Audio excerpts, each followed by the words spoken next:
Okay. So, sabi dito, good evening bro Jando, naunta ko'y pangutana.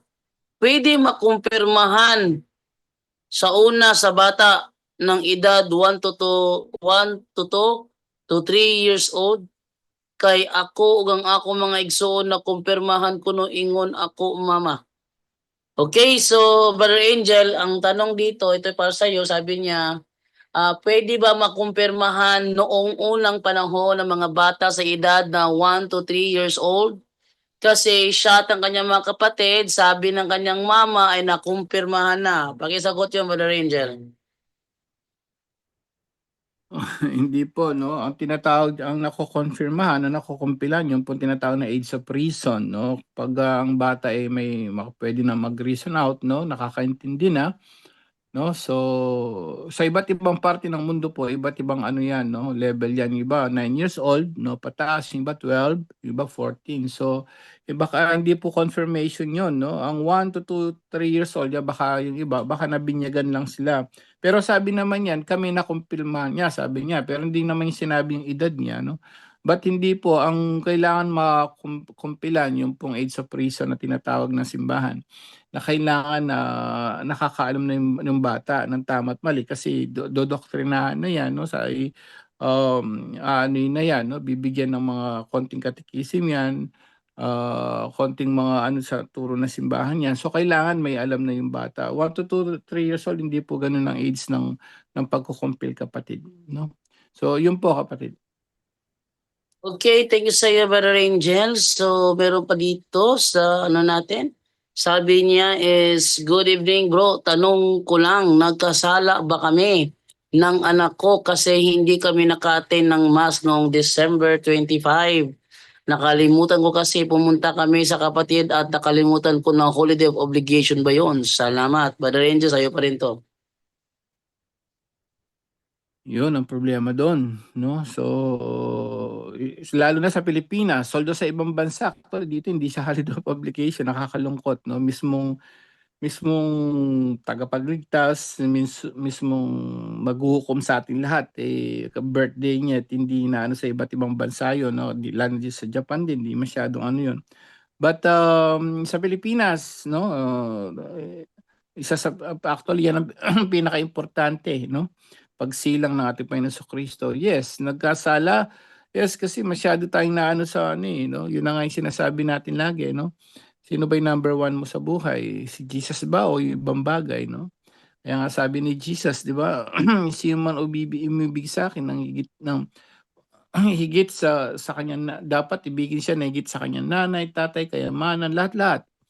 Dapat higit daw siya, no? So, ang gawing number one, even Jesus said, sabi niya, unang pinakamahalagang utos, no?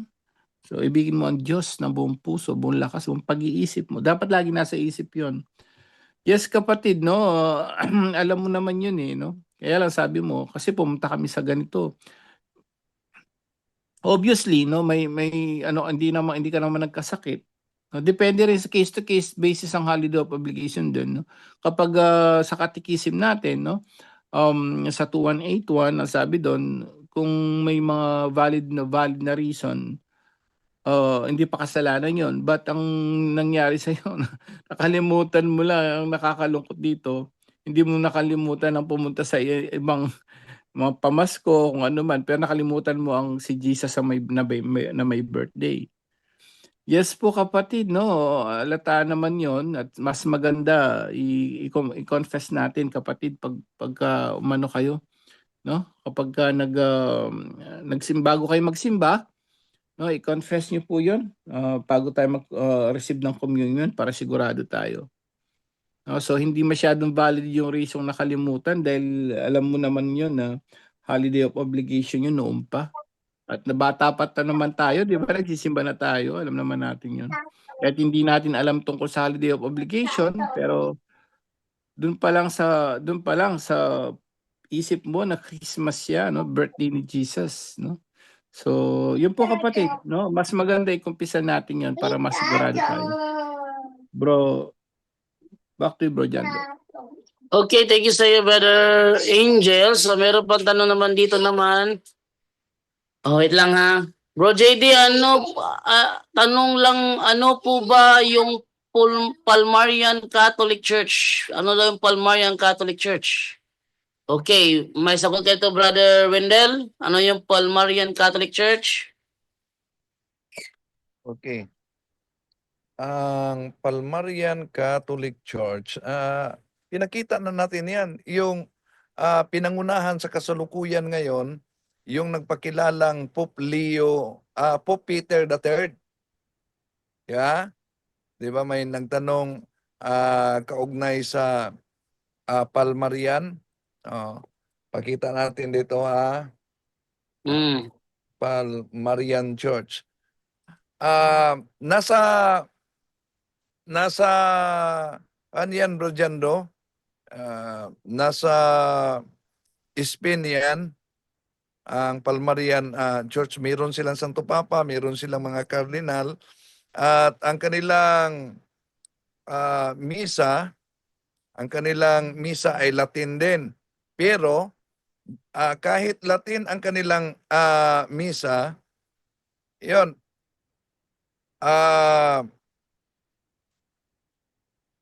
napaka-ikli lang ng misa nila. Oh, Mm. sila ang napaka-ikli ng misa. Pero Latin. Okay. Nagsimula ito sa isang nagpakilala ding Santo Papa diyan sa Spain na pinakitaan daw umano siya ng Mahal na Birhen. Bulag yon. Pinakitaan daw siya ng Mahal na Birhen Maria. At dahil pinakitaan siya ng Mahal na Birhen Maria, yon, nagtatag siya ng kaniyang sarili na sikta at nagpakilala na Santo Papa. Patay na siya, kaya may successor siya. Ang kasalukuyan ngayon ay si Pope Peter III daw. Ito, pakita ko sa inyo. Ito, Palmarian ito. Oh, see? Meron pang tiara, no? At sa Espanya ito. Oh. So nakita ninyo 'yan. Ito ang Palmarian Church. Okay. Ito ang kasalukuyang namuno nila ngayon. Si Pope Peter III daw. Meron din sila mga madre. Meron sila mga cardinals. Pero mga Protestante yan, Brother Wendell. Hindi. Mga Katoliko dati ito.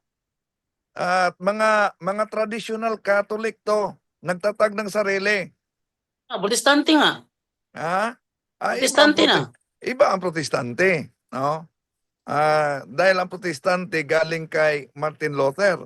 Sila, schism talaga sila. Dahil Catholic sila, nagtatag sila ng sarili, nagtatag sila ng Santo Papa nila. Sariling Santo Papa nila. So, ibig sabihin, pag may sariling Santo Papa, di anti-pope na. At hanapin ko yung founder nila. Ang founder nila dito, bulag yan. Ito.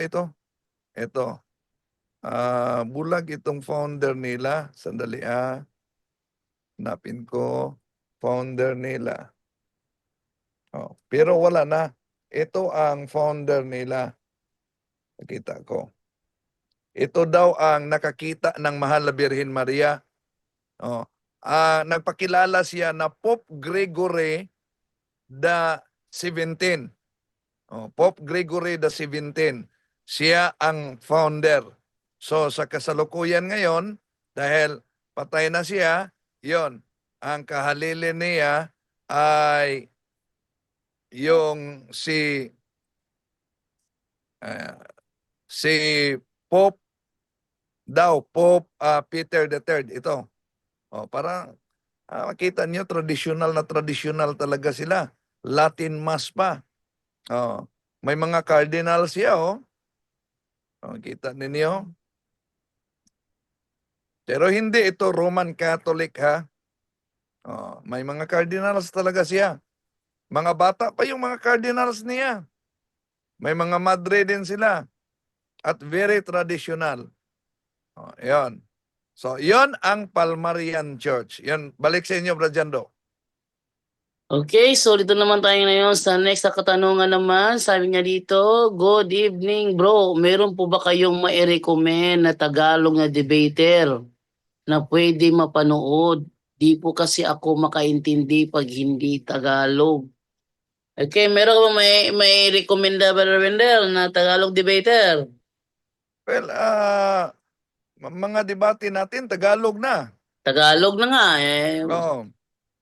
O Yung kung meron, mga mm, makipagdebate na Seventh-day Adventist, i-negotiate ko na dapat Tagalog. Kasi dahil nagrereklamo yung karamihan sa upload natin sa mga lecture ni Father Darwin, ang daming reklamo nila. Sayang daw umano, di sila makaunawa. yun na nga. Sana nga ano natin sa Tagalog kasi minsan kasi alam niyo mga kapuntos kami kasi ni Brother Wendell nasa Visayas and Mindanao region kami.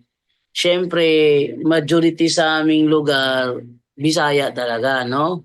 At pag may nakipagtalakayan, Bisaya talaga. Bihira lang kami makapagdebate ng Tagalog. Yun lamang yung lumalaban sa Tagalog o di kaya talagang tunay na likas sa Tagalog. Minsan naman, yung ibang nakakadebate namin kasi, pag pinilit namin na magtagalog, nahihirapan sila. Nahihirapan sila magtagalog, reason nila, ba't ka pa Tagalog, Ibisaya ka naman dako. Alam nyo, may mga ganyang pagkakataon na kami inaano ko daw na pang ano lang yan sa inyo, pang content lang yan. Lagi mo Tagalog, Bisaya kang dako. Naalala ko si Danny Cogtas mismo. Si Danny Cogtas, nung minsan ako'y nagla-live, nagko-comment siya, tinatawagan ko siya, magtagalog ka. Ayaw talaga niya magtagalog, yun pala, tabingi sa Tagalog. Yung pala ang reason doon, kaya nahihirapan magtagalog. Tayo naman umintindi naman tayo minsan, no? Dahil talagang may mga ganyan, hirap magtagalog. Kaya nakikipagtalakayan kami Bisaya. Yun. Para rin sa kanila. Dahil hindi namin sila mailipat sa pagtatagalog, kaya nag-Bisaya na lang kami. Kami yung uma-adjust. Pero pagdating sa larangan ng debate, hindi pwede na yung rule, yung patakaran, yung tema, kami ang a-adjust. Hindi pwede yon. No, para bang Jason Torno, naghahamon kunwari ng debate, pero yung tema, mga mindset nila. Mga mindset nila. Minsan kinasahan ko yung isang tema niya, okay na to, bahala na to. Kinasahan ko. Nilagay din sa live, pinatay ka agad. Ayaw niyang makita ng karamihan ng kanyang pagkabagsak, no? So mahirap yung mga ganung uri ng mga talakayan. Okay, pero sa Tagalog, yung amin, hanapan nyo kami na mga kalabang Tagalog po yung debate, lalo na po dito sa punto por punto. Okay, so may nag-raise ngayon dito sa atin sa Zoom, si Garsky. Hello Garsky, good evening. Hello, good evening po. Yeah, hello bro, good evening bro. Hello, good evening po sa lahat sa atin dito. At tanong ko lang po kung may time kasi nakabili ako sa Egypt dati ng yung papyrus, yung parang paintings ng mga paraon, ng mga tapos may mga nag-aalay sa araw. Hindi ko naman siya binili para pampaswerte. Parang ano lang ba? Decorations lang. Consider po ba yun na na parang mga occultism or yung makademonic ba? Okay, ating ibigay ngayon yan kay Brother Romer. Brother Romer?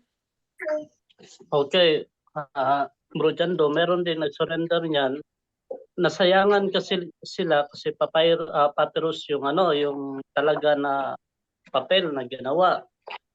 Pinasa ko ngayon ni Brother Wendell, sabi niya talaga na sunugin. Kasi ang nakalagay po doon, kalimitan, mga deities ng mga Egyptian gods. So meron akong niyan, yung anong tawag nito, yung pasyente, galing to sa Sultan Kudarat, siya mismo ang may-ari niyan kasi nabili niya doon sa Jordan nung doon pa siya nagtrabaho. Mahal doon, mahal yun, mahal. Ang ganda ng pagka-painting din eh.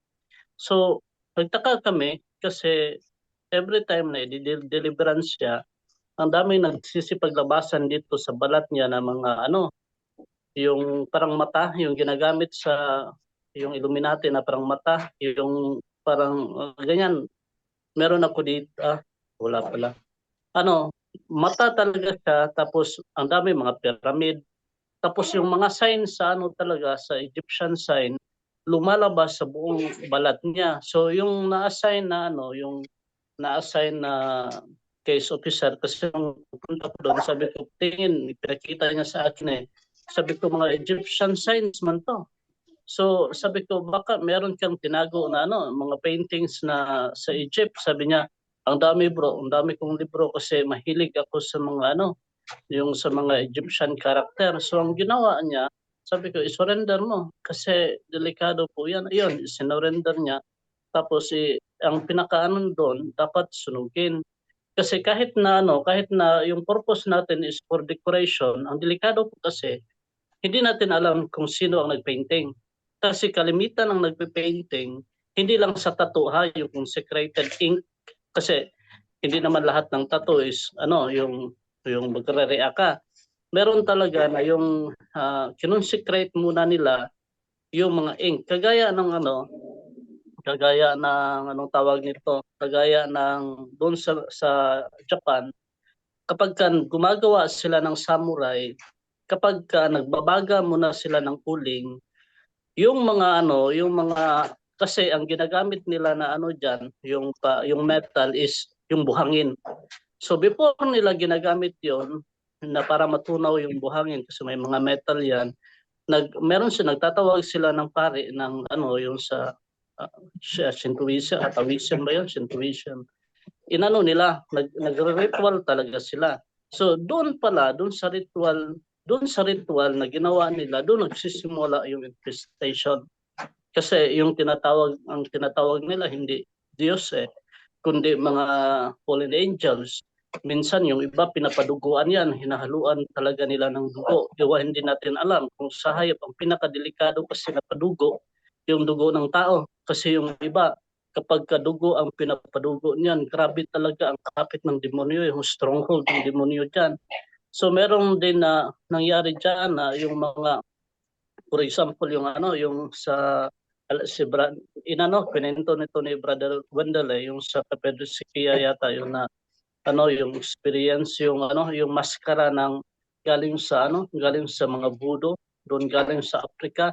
Kahit na yung kahit na yung intention nila is for decoration, pero yung infestation pala doon mismo sa maskara, doon na ang dahilan kung bakit napusas yung anak nila.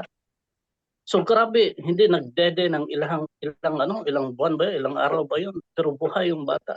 Dahil napusas na pala dahil lang doon sa Budo na yung sa maskara. So kapag ang intention lang natin hindi para sa masama, hindi natin alam kasi ang infestation doon nagsimula mismo sa gumagawa.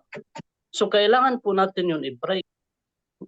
Masayang kasi sabi nila na napakasayang bro kasi mahal na bili namin kahit na mahal.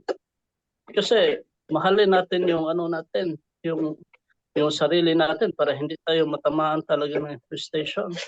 Kasi yung mga gamit hindi lang yan sa hindi lang yan sa mga sa painting, pati na nga yung damit na galing sa ukay-ukay. Kasi hindi natin alam kung ang sumuot noon namatay dahil sa suicide. Gamit yon ng nag-suicide. So, anong mangyayari kapag sinuot natin yon? Nabili natin sa ukay tapos nasuot natin yon. Yung mga unclean spirits din naka-attach din doon Kaya mayroon kaming kaso doon sa Bohol ng nagbigay sa kanya ng mga branded na mga damit. Yung mga boyfriend niya, mga ex niya na nilalagyan ng spell, nagre-react siya, sasabi niya, huwag mong pakialaman yung damit kong dyan kasi doon kami nagtago. Nung sinunog, hindi nagsunog kasi hindi na-break. Nung break, biglang natunaw. 5 litro ng gasolina ang nilagay, hindi pa rin hindi pa rin natunaw nung nasunog. Pero pag break, grabe, talaga, humupa para talagang parang plastic na yung natunaw. So ganun po, kapag ganun ang mga infested na mga painting infested na mga gamit, yan po natin, i-break po natin at sunugin. Yun ang pinaka-importante po. So before tayo sa mga mahilig mamili ng mga ukay-ukay, wala naman talagang nakakatakas niyan kasi halos tayo, bumibili man tayo kasi mga branded din yung iba. Ang pinaka-importante po talaga, i-break natin. I-break natin, gamitin po natin yung prayer ng simbahan kasi yun po ang pinaka-importante kasi once na yung mga gumagamit niyan is hindi natin alam doon sa labas. Mga witches pala yan, magkukulang pala ang sumusuot niyan. So anong mangyayari sa atin? Magtataka na tayo bakit nag-iba na yung takbo ng buhay natin. Yung sabi nga sa iba, yung malas-malas na yung buhay ko dahil lang pala doon. Ang dami na. Kahit na sa mga figurines na mga antigo, hindi natin alam. Nandoon nakatago sa mga salamin ng mga antigo, doon nakatago sa mga statua ng antigo, doon nakatago. Meron din yung kwento ni Padre Darwin na doon lang sa kama na ibinigay sa na antique. Tapos nung kinarga nila sa tricycle, biglang nabangga. Tapos nabali yung nasira yung kama doon, naposes yung binigyan. Sabi ng mga demonyo, doon kami nagtago sa kama. So, anong nangyari? Doon pala, doon sa mga antigo na hindi natin alam kung sinong mga may-ari, doon sila nakatago kasi yung infestation doon sa bagay, doon sa hayop, kahit nasa tao din ang tao nagdadala ng infestation once na namuhay ng mortal sin. So kapag yung isang tao namuhay din ng mortal sin, nagdadala din sila ng infestation doon mismo sa kanilang pamilya, sa bahay nila kung saan sila pumupunta. So yun lang po, Bro Jando. Okay, so Brother Garsky. Hello, Brother Garsky. Hello. Second question. Hello po. Ano? Okay po, thank you. Ang second question ko po, since kasi taga Bohol din ako, hindi ako makapagpa-blessing nung nasa Maynila kasi ako ngayon. Consider po din bang nabi-blessingan po yung mga oil, salt, and water after ng mass dito sa Quiapo kasi ako lagi nagsisimba. Tapos every time na natatapos yung misa, may pa-blessing sila. Although sinasabi naman ng pare na panalanginan yung mga sakramis sa dalanginan. Kung dadalhin ko ba yun sa Quiapo, yung tatlong yun, consider din po ba yun same as na blessing ni Father Darwin? Hindi ko masasabi yan, bro. Kasi kung yung ganlang ginagamit doon is natural blessing, hindi yung gaya kay Father Darwin. Kasi kay Father Darwin, kopya niya yon galing sa aklat ni Father Sikia. Kumbaga, handbook ng exorcism yung ginagamit niya. Yung ibang pare kasi pag nag-bless, bibig lang ginagamit. I bless this, ganun lang siya, diretso lang. So, holy sacramental lang yun. Pero pag ginamit yung handbook ni Father Sikia, magiging holy and exercised yun. Bro. Okay po. Nagets ko na po. Okay. Maraming salamat po. Yun lang pong katanungan ko. Magandang gabi po sa lahat. Okay, so thank you sa iyong katanungan, Brother Garsky. No? Tayo ngayon sa lang ha. Okay. So dito naman tayo ngayon sa next naman na tanong dito. Ito ay from Cycle Minded. Sabi ni Cycle Minded ganito.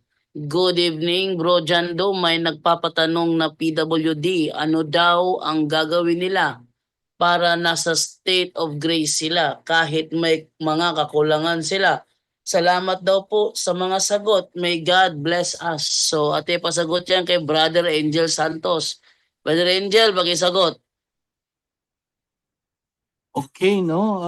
Ganun pa rin po, no? It's the same as long as normal naman ang pag-iisip ng isang tao kahit PWD, no? I mean, depende yan sa kaso rin, no? Kaya may mga special child din na yun, wala namang ano yun dahil hindi nila alam ang tama at mali. So, walang maiatang yun, mga special na yun. So, hindi na ano. But yung mga PWD o mga person with disabilities, kung matino naman yung ano, alam naman natin, may kakilala nga tayo, 'di ba? May disabled na ako, may kilala ako na disabled na siya, may cancer na, may ano, pero gumagawa pa rin ng illegal dahil nasanay siya sa illegal, no? Sa mga ganon, sanay na gumawa ng masama kahit marami ngayon, kahit mga may kapansanan na aksidente na, nakulong na, kung ano naman nangyari sa kanila. Pero paglabas nila sa kulong, ganoon pa rin. Iba na aksidente na kahit nga naka-wheelchair na lang.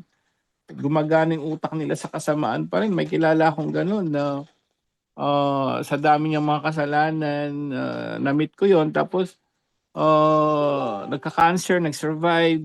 Tapos maya-maya naka-wheelchair na lang. Pero habang naka-wheelchair yun, nag-aano pa rin na matransaksyon niya mga illegal sa telepono. So yes, kung gusto mo, as long as you are mentally, normal naman yung pagdating sa ano mo, no? Pag-iisip mo ay normal naman.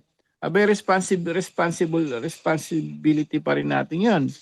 Obligasyon natin, yung utak kasi umaandar yan, doon nanggagaling yung makasamaan, yung makasalanan.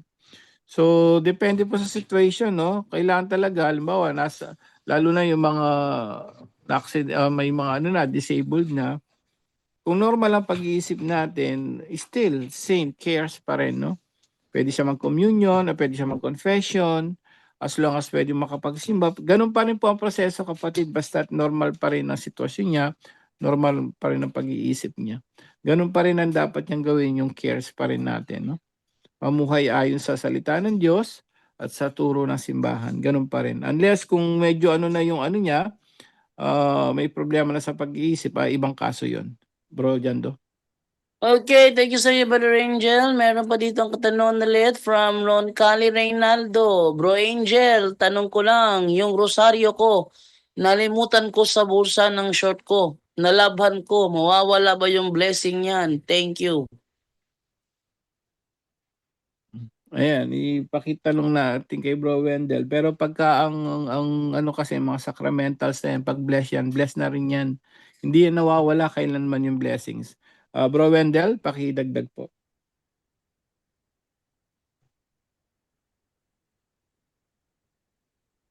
Bro Wendell?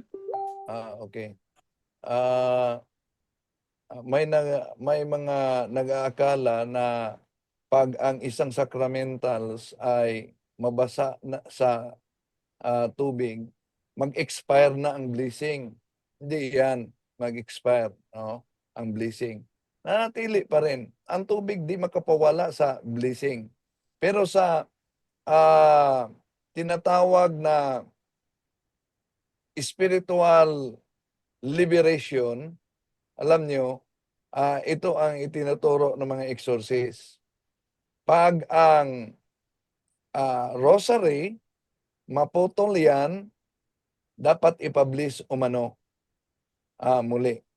Kung ito'y pwede pang magamit. No? Yon ang turo ng liberation ministry.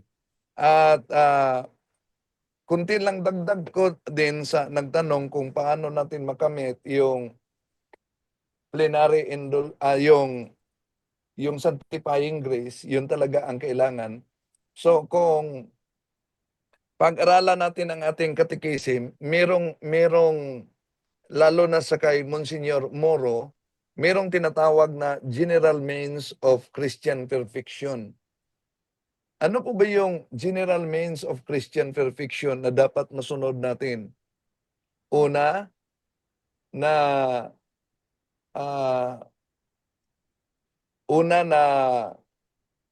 dapat nating sundin sa general means of Christian perfection, no? Aral ng simbahan talaga ito, na ito ang i-guide natin at gawin nating gabayan. Una, yung tinatawag na be faithful even in the yung maliit na bahagi, no? Yun ang una. Then pangalawa, habit of prayer. Yung pangatlo, tinatawag na self-control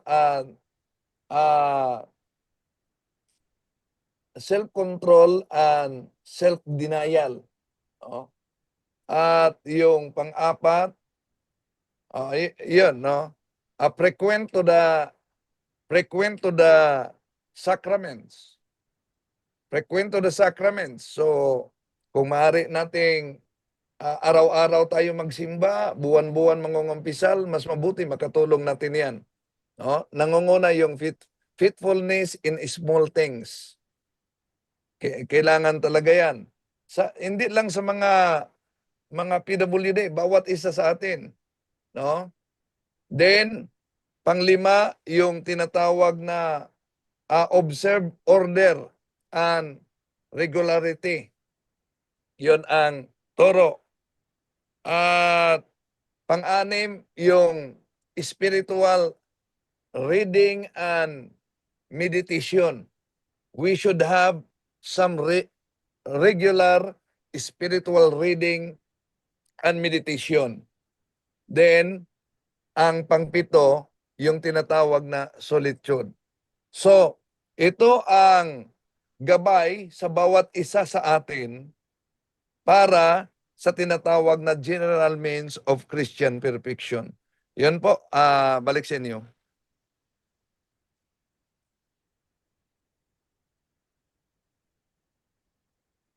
Brother Jando?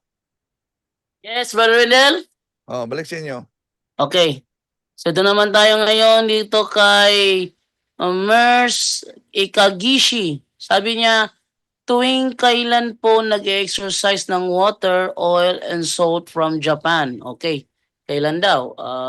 Tuwing open po yung office natin, no, yung office natin at 12:30 naka-ready na po yung camera po ni Joseph. Naka-ready na po 'yan.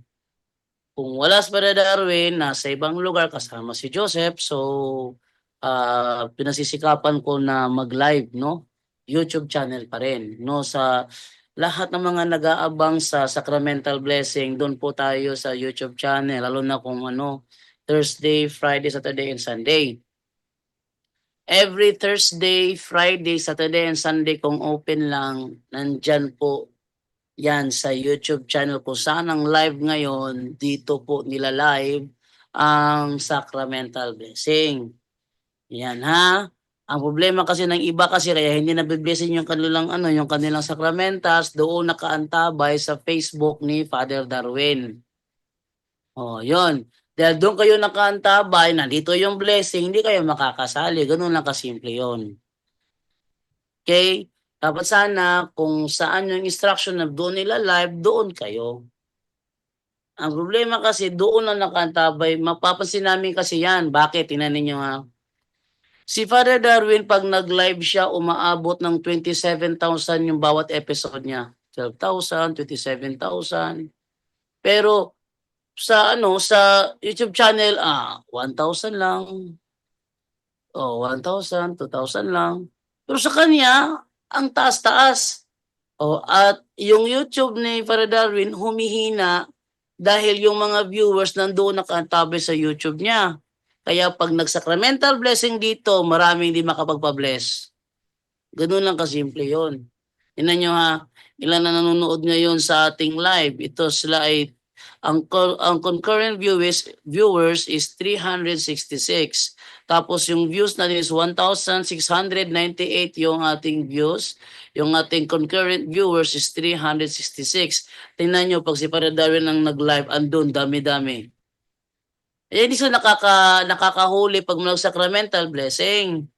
Hindi naman namin masisisi kayo kasi si Father Darwin kasi yung gusto nyo makita, no? Pero ang dami kasi nagtatanong kailan ba gusto ko magpa-bless? Ubus na yung ko. Kailan ba? Yung tanong ulit-ulit na lang, kailan ba? Meron ba ngayon? Meron ba ngayon? Meron ba ngayon? Dahil hindi sila naka-attend sa live natin. Bakit maraming naloko ng scammer na Darwin Gitgano? Kasi hindi nanonood ng live natin. Uulitin ko ha, huwag kayong mag-chat sa mga Facebook na ginagamit ang pangalan ni Father Darwin. Malalaman nyo yan kung peke ba yan. Bakit? Unang-una, hindi siya verified by Meta. Oh. Yung Facebook ni Father Darwin, verified ni Meta yon. Wala siyang fina-follow. At 496,000 yung kanyang mga followers. Okay? Pangalawang palatandaan, pag nag-chat ka kay Father Darwin, hindi ka re-replyan. Isa yon sa mga palatandaan, ano? Pag nag-chat ka kay Father Darwin, hindi ka re-replyan. Pag scammer na chatan mo, agad magre-replyan, hihingi agad ng pera. Sabihin ka agad, anak, kailangan ko ng assistant. Anak, kailangan ko ng suporta. Anak, susuportahan mo ba kami? Kapal ng mukha ng mga scammer na yan. Ha? Kapal ng mukha ng mga scammer na yan. Gagamitin ng mga ni Padre Darwin. Yung iba naman, dahil humingi ng pera, Padir, papadala kami, Padir. Pag nalaman na scammer pala, scammer pala yun. Yan ang problema. Oh. Kaysa naluloko, kasi hindi nanonood ng punto por punto. Sinasabi namin dito, pag si Father Darwin kailangan ng suporta, idadaan yan sa live. Pag humingi sa inyo ng pera na hindi dinaan sa live, peke yan. Oh, marami mga loloko, marami pa rin. Bakit? Konti lang nanonood ng punto por punto ngayon eh. Di dati, gaya dati, gabi-gabi, nas Father Darwin, taas ng viewers namin. Nas Father Darwin eh, ngayon wala na. Wala na. Sa office, ganun din. Pag wala si Father Darwin, konti lang tao. Minsan, 80, 70, 60, 100, yun lang. Pag nandiyan si Father Darwin, 500, 600, grabe. Ganyan. Tatanong, tatawag, Brother Jando, good evening. Good evening po. Ano po yon? Ngayong petsa 18, nandiyan po si Father Darwin? Sabihin ko naman, bakit eh? Kasi kami galing pa sa kami pa galing sa Mindanao, kami pa galing sa Cebu, kami galing sa Davao, ano ngayon? At kailangan pagpunta namin dyan, si Father Darwin mag-handle sa amin. Ganun sila. Very demanding. Isa lang ang sagot namin dyan. Sa mga gusto na si Father Darwin mismo ang mag-handle sa kanila, siguraduhin nyo muna na possess kayo. Yan ha. Siguraduhin nyo muna na possess kayo. Si Father Darwin kasi exorcist yan. Exorcist.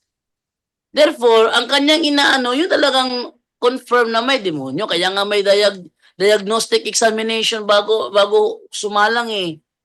Yan may diagnostic examination. Pag na-confirm ng case officer na possess ka, ibibigay ka kay Father Darwin, nandyan man siya o wala. Halimbawa, nandyan siya. Bigay ka, forward ka kay Father Darwin. O nandyan siya.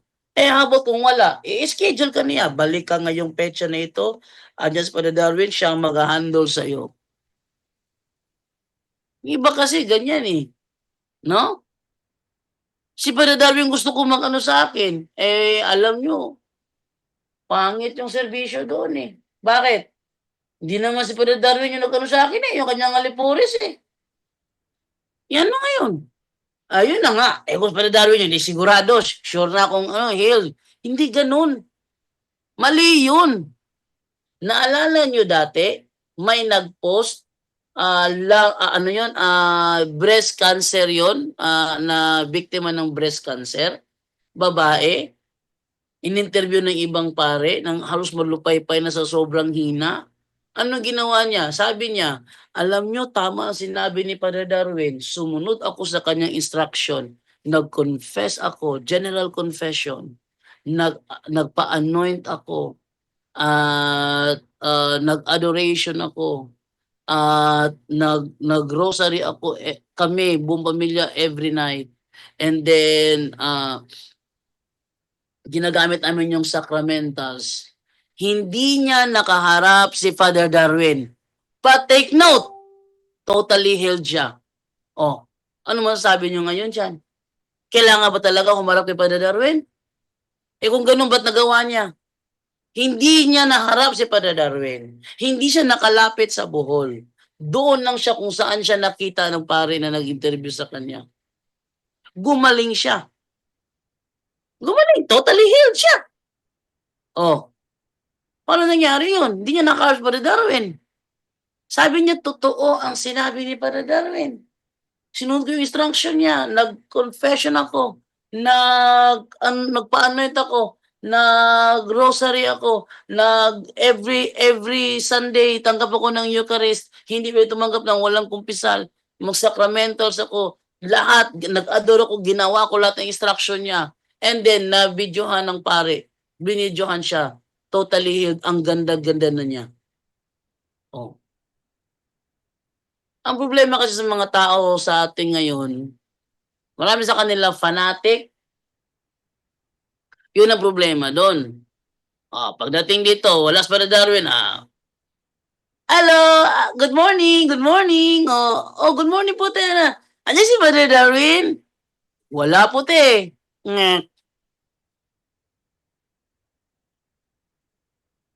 Biglang andiyan si Father Darwin? Andiyan si Father Darwin? Wala eh. Nagbabago yung mood. At isa pa ito. May nahuli si Sherwin mismo, sarap daw batukan, sabi niya eh. Bakit? Sa loob mismo ng venue, nanonood ng pornographic video. Sarap daw batukan eh. No. Nagli-lecture na nga, nagkatikisim na nga, nagagawa pa yun. Tamo? So yan ang problema doon. Maraming naluloko ng mga manluloko kasi nagpapaloko. Rajando, Yes, Brother Wendell. gusto nating ipaabot dito dahil may protocol talaga pero dahil sa mga pangangailangan, yon tulad kay Monsignor Krekimbik, tinatanggap ang ating mga kapatid sa iba't ibang lugar, no? Ang akala ng karamihan, kahit sa akin, may mga tumatawag para gusto magpunta diyan umano. So ang akala siguro nila, parang albularyo ba, na magpunta lang doon, pagkatapos magpa-pre-over, okay na. Hindi ganon. No? Hindi ganon. Kaya nga, meron tayong diagnostic interview. At tandaan natin we are in the field of spiritual war. At ang mga demonyo ay para itong langaw na paalisin mo man siya, babalik yan. Lalo na pag makaamoy. Kaya para sa mga nanonood dito, hindi importante ang pagpalayas at ang pagpagaling. Ang importante na ang tao ay mamuhay sa kabanalan. Yun ang kailangan. So kaya nga, may mga itinuturo na rule of life na dapat sundin. Ang problema lang, kahit sa amin dito, ang problema lang, na pag makita natin ang mga posibleng openings, pinakasal na, dahil live-in, nakasal na sila, na kumpirmahan na. Pero pag follow up, nagsimba ba? Hindi. Basta gusto lang, in case of emergency, magpunta doon dahil may mga humahawak na, nagwala na, doon lang, nagpunta na, magpa-deliverance. Ang akala nila parang albularyo. No? So, ulitin ko, sa lahat ng mga gusto ng prayer and deliverance o healing, dapat mag-cooperate kayo sa sarili ninyo. Ang lahat na ito ay epektibo lamang. Sakramento, sacramentals, ulitin ko, sacraments, Ang mga sakramento ay epektibo lamang, no? Kung mag-cooperate ang bawat isa. Yung proper faith, proper disposition of morality and state of grace. At hindi ito pagkatapos ng deliverance, okay na. O, hindi pa. Tandaan ninyo, hindi pa tapos ang digmaan natin. Hindi patatalo ang demonyo. Tandaan natin, ang mga demonyo ay nauna pa sa atin sa mundong ito. At bawat isa sa atin, meron tayong concupiscence. Kaya kailangan talaga para sa mga pagsikapan natin na mamuhay tayo to develop virtues and sanctifying grace. Yan po. Oh, yan ha. So, yun ang ating sagot tungkol doon sa kailan daw yung blessing. Abangan po ninyo yan. Ulitin ko, ang sacramental blessing na regular natin, Thursday, Friday, Saturday, and Sunday, unless kung close ang office. Thursday, Friday, Saturday, and Sunday. What time? 12:30 kung iba ang magbibless, ibang pare magbibless. 1 p.m. kung si Father Darwin mismo. Bakit? Magle-lecture pa yan ng 1 oras bago mag-bless. Pero yung pare na iba, diretso na yan. Pag tanungin na nila ng pare na yung camera, ready na ba? Yung live, ready na ba? Pag ready na lahat, simulan na agad blessing. Ganyan sila, kaya 12:30 dapat ready na kayo. Yan na, huwag kayong laging nakabuntot yung Father Darwin. Kasi the more kayo nakabuntot doon, the more na hindi nyo na yung blessing. Kasi ang inaabangan nyo kasi kapag si Father Darwin nag-bless, okay yun. Kung hindi siya, hindi. Take note, yung pare dito na nagbi-bless ng sacramentals, the same prayer ang ginagamit nila. Kaya kahit sinong pare pa yan, as long as dito yon ginagamit yung aklat ni Father Siquia, okay yan. Okay? Kung hindi ginagamit, ibig sabihin, ordinary blessing lang yon. Pag ginagamit aklat ni Father Siquia, it means holy and exorcised. Yon. Ganun yun. Huwag kayong lagi nakatabi ka para Darwin. Hindi ganun yun. Kasi lagi sinasabi doon sa tuwing katekism, hindi si Father Darwin ang may-ari ng ministry na ito. Hindi si Father Darwin ang sentro ng ministry na ito. Dahil isa lang siyang exorcist dito at hindi siya yung chief exorcist mismo. So hindi siya yung sentro. Pero bakit lalo mas kilala si Father Darwin? Unang-una, siya lang yung pare na nakikipagdebate sa INC. Siya lang yun. Doon nagsimula eh. Pangalawa, siya lang yung paring very, very popular sa social media at very active na mangaral. Kaya ganun. No? Kaya ganun. Nakikipagdebate na, naghihiling pa, pa. So, yun ang doon. Kaya siya mas kilala pero hindi sa kanya ang ministry na ito. Hindi sa kanya hindi siya ang sentro ng ministry ito. Yan ang sinasabi ko. Kaya nga sabi nila, bro, may nag-text sa akin kanina, bro, pwede ko puntahin si Father Darwin sa bahay namin dito sa sa Leyte ba yun? O Davao. Hindi pwede bakit Kasi matagal tong sakit ko. Sabi ni, sige, forward ko para Darwin. Sinabi ko para Darwin yung message niya. Ang sabi ni para Darwin, papuntahin mo siya sa pare niya at doon siya mag-confess at magpa-anoint. Kaya sabi ni para Darwin na palagi, go to your priest. Go to your priest. Oy, ako yung sentro niyo. Ba't ako lang ba yung dito? Yun ang reason doon. Okay, Bro Jando, Yes. idadagdag din natin dyan, no? One of the, meaning of occultism, no? Halimbawa, yung mga kulto na talaga, yung mga grupo, alam niyo po ba, isa sa yan, yung fanatic na sa leader. Okay? Pag ang tao, fanatic ka na sa leader, napopol yan sa occultism, mga kapatid, brothers and sisters, focus kayo kay God. At hindi siya nagpapagaling, hindi siya kundi ang Diyos. Instrumento lang si Father Darwin. Kung ano yung pagiging instrumento ni Father Darwin, ganun din ang mga pare. Ganun din ang mga deliverance minister. Pare-pareho lang po yan, no? Channeling of graces. Kahit kanino pwede po yan, no? Kapag ikaw ay sentro na kay Father Darwin, ay nagiging ano ka na, no? Occult practice na yan, no? So, para superstitious belief na kung wala si Father, hindi yan. Sabi nga ni Father Bobby yun, nilinaw niya eh. Even yung blessings ng mga pari, Brother Jando, effective yun. Kasi galing sa pari yan, no? Yung exercise, iba lang pero this is still, it's holy. No, blessings pa rin ni Father yan. No, it's your faith, no? And it's your conversion. Yung pagsisisi, pagbabalik loob, kahit anong sino pang pari yan, kahit pa sino pa, no? Kapag tayo ay hindi walang pagbabalik loob na tunay, no? Ibabalik at babalik pa rin yan, no? At kahit sino, halimbawa naman ikaw, kagaya nga sinabi po ni Brother Jando kanina, no? Kahit hindi si Father, kahit ikaw lang mag-isa, nakinig ka lang sa punto por punto. Ang dami kaya rito. Nakinig sa punto por punto kami, mga simple, mga ordinaryong tao, pinakinggan yung turo na simbahan.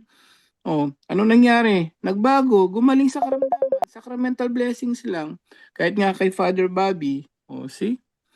Even yung conversion lang, kaya nga kami nga rin, ako nga rin noon, nung nagpe-preach pa ako sa Bible preacher pa ako sa charismatic, sinasabi ko, magsimba sila araw-araw. Parang dami nga gumaling, kaya mag-receive ka ng communion. Dahil ang Diyos ay siyang nagbibigay buhay. Nandun lang, conversion. Sabi ko rin to sa pamangkin ko noon, may breast cancer yung asawa niya. Sabi ko, baguhin mo yung mo. Sabi ko sa pamangkin ko, dahil kilala siya sa yung pagiging playboy, may asawa na siya. So anong ginawa niya? Nagbago, pinagsisihan na daw niya niya. Alam mo, yung asawa niya, gumaling. See? Kasi nasa tao po 'yun, no? Hindi kasi baka maging fanatic tayo, maging mapupunta tayo sa pagan practices yan o occultism yan kapag masyado tayong sentro dun sa tao. Sentro tayo sa Diyos at sa kanyang sakramento. And Father Darwin lagi niya sinasabi, sakramento, pumunta kayo sa sakramento na simbahan at magbalik loob, no? So yun po, no, wag tayo masyadong Father Darwin, hindi po kahit mismo yung pari ninyo, gusto niyo magpa-pray over lang kayo sa pari ninyo, no? And then mag-confessal kayo, ang dami nang gumaling diyan. Pari mismo ninyo sa inyong simbahan, no? God is everywhere and priests are everywhere. Hindi mo kailangan si Father Darwin lamang, no? Kasi nag-aano sa lamang, no? Hindi po doon. So, magiging occultism tayo dyan dahil ang mga kulto, yun ang pananaw nila. Ay, sabi ni Eli Soriano, patay na tayo. Sabi ni Manalo, sabi ni Felix Manalo, sabi ni Kibuloy, patay tayo dyan. Doon pumupunta yung kulto dahil focus sila sa leader nila, hindi sa Diyos. Bro Jando. Okay, ito, may gustong magtanong yata dito. So, tatawagan ko siya, hindi naman nasasagot. Tumawag siya kanina, pero Jando. Oy, Brother Jonre, okay ka na? Kanina pa ako, kaya ano lang, may nabasa kasi akong tanong dito sa live ko habang nakikinig ako. Tinignan ko yung live ko din. May tanong dito, Ano yan? Sister, sino yun? Maria Naisidente. Wait lang. Ang tanong niya, hello Bro John Ray, ask lang po, paano ang tao po hindi naniwala sa simbahan ng Diyos at sumampalataya lang? Wala bang kabuluhan ito sa tao ang sumampalataya? Yun, ang tanong Brother Jando. Okay, at ibigay niya kay Brother Angel. Brother Angel? Ayan na naman tayo, no? Yan ang sinasabi natin, ang selective of verses, no? Biblically, bawal yan, no? Magsaselect ka lang ng isang sinabi. Pag sinabi, ang nananalig sa Diyos ay maliligtas. Yung palang pananampalataya, napakalawak niyan. Pag sinabi pong manampalataya, tandaan po natin, napakaraming proseso nun. Pag nanampalataya ka, initial pa lang yun. Sabi ng simbahan, faith is just initial, umpisa.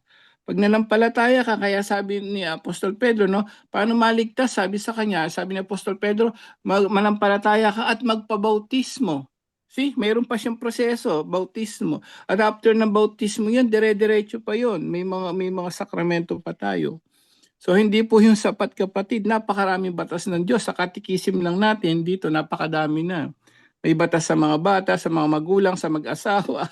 May batas sa kasalanan sa isip, sa salita, sa gawa. May batas pa na kung may pagkukulang ka, sin of omission. Ang dami na dapat gawin. So, hindi po sapat yon. Yes, sinabi ng Biblia yon, pero yun po yung umpisa lamang at napakarami pang mga batas at utos ng ating Panginoon Jesucristo at batas ng simbahan. Malalaman nyo rin po yan, maraming mga batas na yan sa pamamagitan pakikinig sa punto por punto. Dito po hanggat maaari kinukumpleto po natin. Yun, Brother Jando. Okay, no? Idagdag ko na lang, Brother Jando, na tandaan natin, Maria Naisidente, ang utos ng ating Panginoong Jesucristo, no, na makinig tayo sa kanyang simbahan. Kaya hindi po pwede na hindi ka paniwala o susunod sa simbahan, Diyos ka lang direkta. Hindi ganon. Basahin nga natin, Brother Jando, yung Lucas 16, Brother Jando. Okay, ating basahin. Ay, hindi pala ako naglabas ng Bible. Brother Romel, may Bible ka dyan, Brother Romel? Wala si Brother Romel. So, hintayin natin ito yung Biblia natin dito magbukas. O kung saan 9:50 na kayong pala ako nagbukas ng Bible.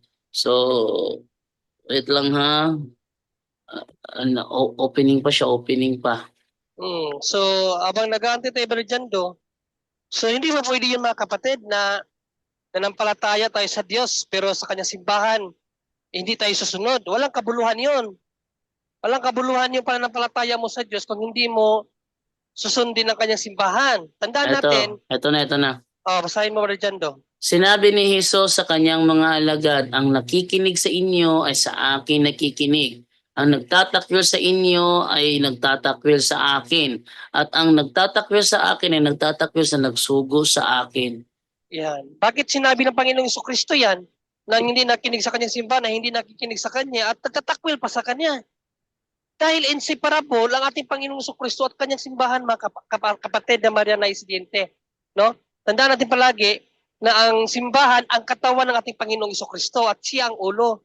Kaya hindi pwede na hindi ka sumunod sa katawan, sa ulo lang. Nangyari, ginawa mong manananggal ang Panginoong Jesucristo niyan. Basahin nga natin, Brother Jando, ang Colossians 1:18, bro. Ano yun? Colossians 1:18. 1:18. Ang sabi sa 1:18 ganito. Siya ang ulo ng iglesia na kanyang katawan. Siya ang pasimula, siya ang panganay na binuhay mula sa kamatayan upang siya ay maging pangunahin sa lahat. Ngayon, napakalinaw. Si Panginoong Jesucristo ang ulo. So, susundin natin ang ulo. Ang kanyang katawan, itatakwil natin. Parang octopus. No? Pwede hihiwalay ang ulo sa katawan. Hindi ganon. Kapag tayo ay sumampalataya sa Diyos, kailangan sampalatayanan din natin ang kanyang simbahan. Dahil ang kanyang simbahan ang representative dito sa mundo. Ano yung kalooban ng Diyos sa simbahan natin nalalaman? Ano bang mangyayari kapag hindi natin tinanggap o sinunod ang simbahan? Mateo 10:14-15, Brother Jando? Mateo 10:14-15. 10:14-15. At kung ayaw kayong tanggapin o pakinggan sa isang tahanan o bayan, umalis kayo roon at ipagpag nyo ang alikabok sa inyong mga paa. Tandaan ninyo, sa araw ng paghuhukom ay higit na mabigat ang parusang igagawad sa mga mamamayan ng bayang yon kaysa sa parusang dinanas ng mga taga-Sodoma at taga-Gomora. Katakot yon. Alam naman natin kung ano ang ginawa ng Diyos sa Gomora at Zomora, di ba? Sinunog niya ang bayan na iyon.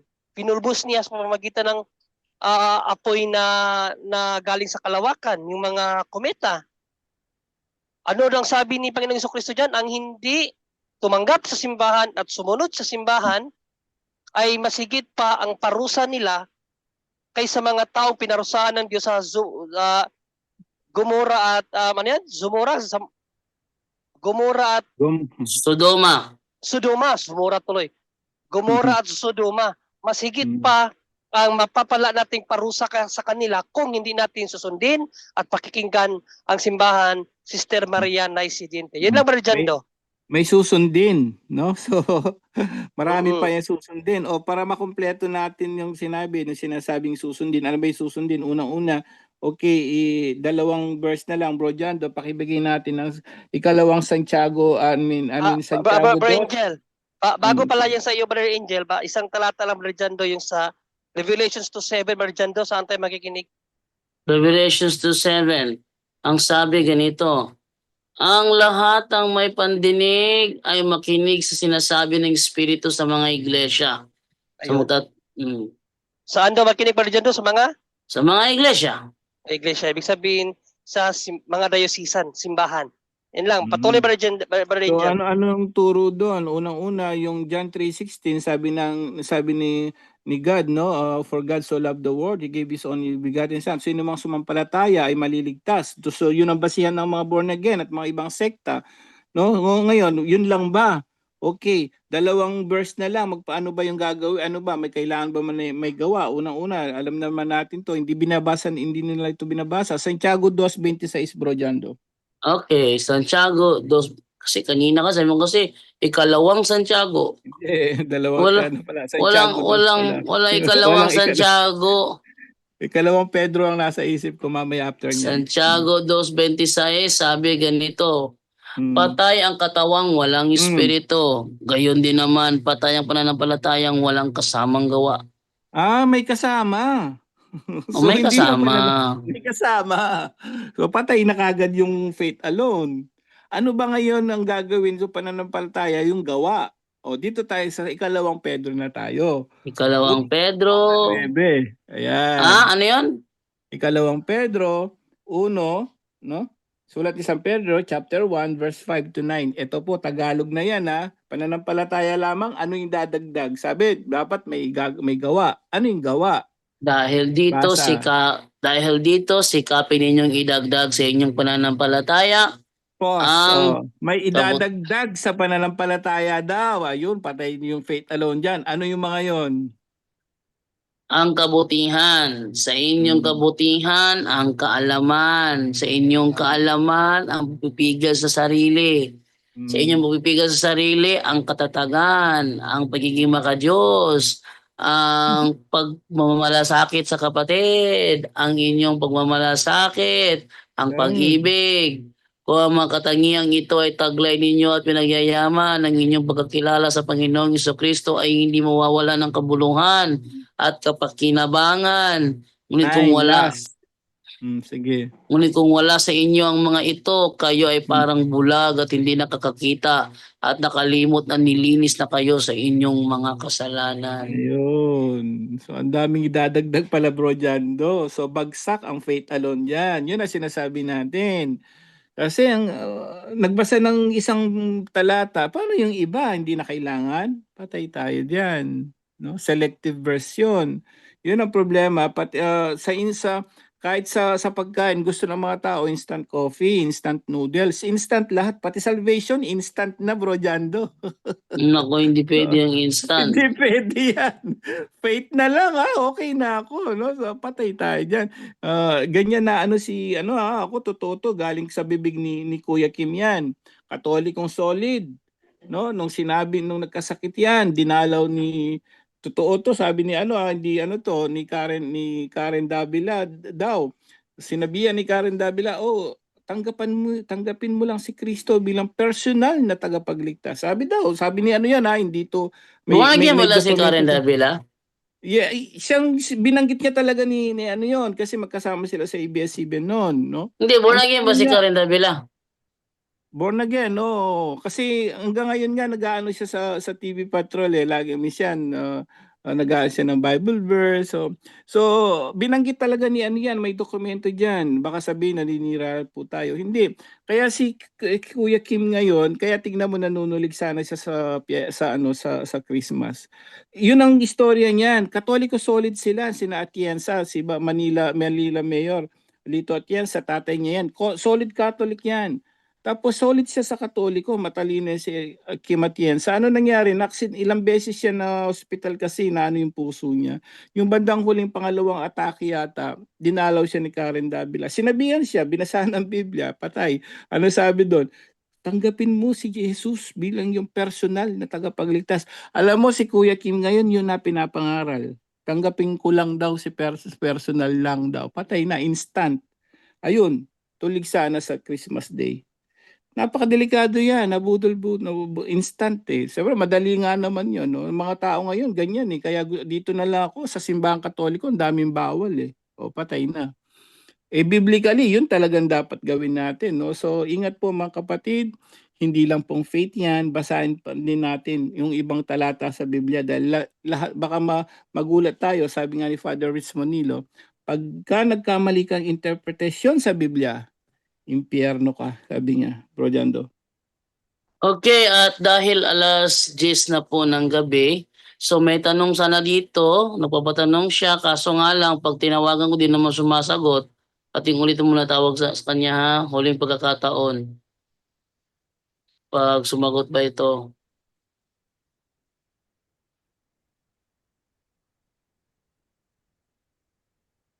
Hindi sasagot ba? Pag alas 10 na, wala na to. Bro, kung wala, may sinenda kong tanong sa'yo sa messenger, matagal na to eh. May ano daw siyang Bukas na yan, born Brother again. Angel. Hindi, ano lang, dalawang talata. Born again siya. Isinend ko sa, ano mo, sa tanong lang yung isa. Tingnan mo. Sinin mo Born sa... again, may born again siyang ano eh, na ano, kaibigan. Gusto daw niyang sabihan ng tungkol sa ano, sa katawan at dugo ni Saan mo Kristo daw. sinin, Brother Angel? Matagal na yan. Sa Diyan, JD mo, JD. Messenger. Okay, titignan sa JD Under ko. nito, itong gamit ko ngayon. Okay, sa JD, sinin sa akin. Okay, ating buksan tong sinin ni Brother Maganda Angel. yung tanong niya. May kaibigan siyang born again. Okay, so ating silipin ang tanong na binigay ni Brother Angel. Okay, eto. Yan. Ito ay galing kay Angelito. No, Angelito galing, sabi niya, Bro Angel, anong verse nga po yung kailangan nating tanggapin? Ang katawan ng Panginoong Jesucristo para sa ating kaligtasan. Meron lang po kasi akong kapitbahay na na-contaminate ang pananampalataya sa born again. Nagsisimba pero nabinyagan po sa Katoliko. Yan, no? So, Eh, katukayo, Angelito. para sa iyo pala itong tanong na ito, Brother Angel eh. Yun na nga, no? Sa messenger ko yan, nagpa-add. Although, pasensya na po sa mga ang dami nagpapa-add eh. Kasi ang dami ang tanong, hindi ko kayo ma-add. Sa sobrang busy na rin sa trabaho. Iniisa-isa ko lang sa mga kaya, no? Matagal-tagal na rin yan. Although, yun nga, no? Isang verse, sabi ko sa kanya, ang ginagawa ko dyan, pagka may time talaga maisingit, sinisingit lang natin. Ayun, first time ko makasingit sa mga messenger ko. Ito po ang ibigay nyo, 1:6 po, no? Chapter 51 to 54, Bro Jando. Yan po yung ibigay nyong talata sa born again. Kung mayroon sila niyan. Ano yan? John 6, 51 to 54. 51 to 54. Okay. Ayan, tumawag na siya. Hello? Hello po, oh. Hello, te, narinig mo ko, te? Oh, narinig mo ko? Nako, hindi ako marinig. Ano naman to? Hello, di mo ko ay, naku ka. Hello, narinig mo ko? Hello, narinig mo ko? Yes, hello, naririnig ka po dito. Nako, hindi ako marinig. Hello, ano ba na, hindi niya ako marinig. Ano kaya something wrong dito?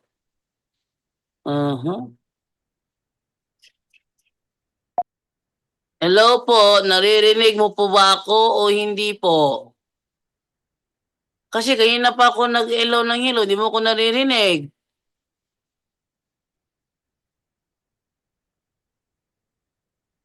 Ay, naririnig mo ko ngayon. Okay, go ahead.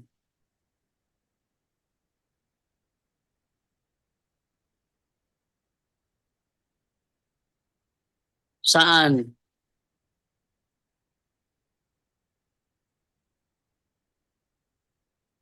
Spiritual healing. Okay, spiritual healing mass. Brother Wendell, ikaw sagot to Brother Wendell, spiritual healing mass. Di marinig siya, di marinig siya. Hindi mo rin marinig? Mm. Wait lang ha, wait. Wala bro, walang marinig. Walang marinig. Okay, so aking buksan yung yung aking share audio. Yan. Sige, ulit na tanong daw, te. Ulit na tanong.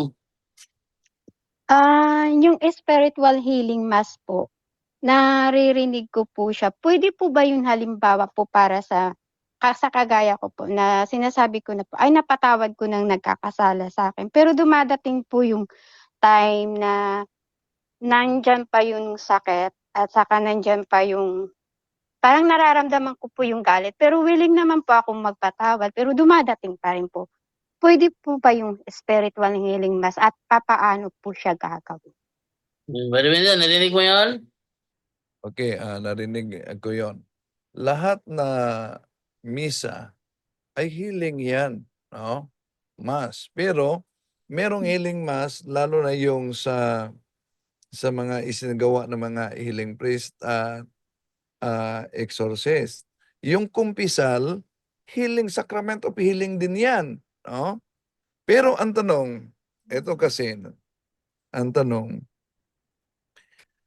nang mangungumpisal na tayo sa pari, tinanggal sa pari yung bondage ng demonyo sa ating buhay. Yung punishment sa impyerno.